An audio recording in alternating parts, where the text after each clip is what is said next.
How's it going today here at Nomad Mobile Maintenance and Repair? Today we're working on a 355 Chevy, and we're pulling out the one that's down there on the floor because it spun a bearing and trashed cylinder number 3, 4.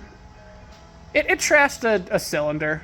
I don't remember which one it is. It's on the driver's side bank, and honestly I'm used to Fords, so I just know the drill. Anyways, so customer bought a new engine, used engine, but the customer had it in their vehicle, and the customer had stated, or the seller off marketplace had stated, hey, I'm getting rid of the engine, I wanted to go to an LS.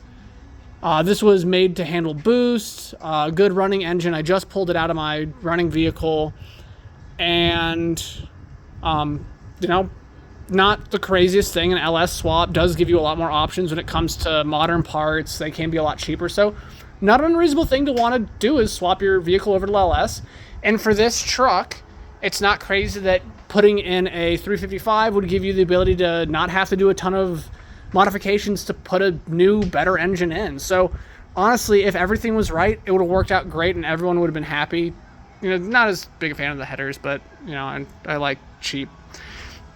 Unfortunately, if we go over to the oil pan, when we had lifted up the engine, we noticed that the oil pan is dented in.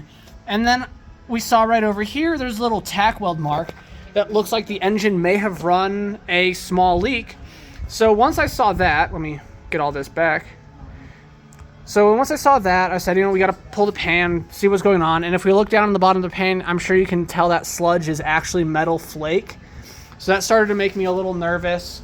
So after we did that, we noticed that the oil pickup was also in the pan, because this tack weld on the edge here, it probably came off when it got the pan dented. So already things are not looking great for and you can see that's just sparkles. That is just metal all over that.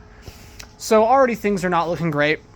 We started grabbing the bearings, and you can tell that one's got a spun bearing. That one's good, but we pulled one bearing cap, and you can see that's just absolutely devastating. Someone took advantage of them. It's not okay. It's really unfortunate.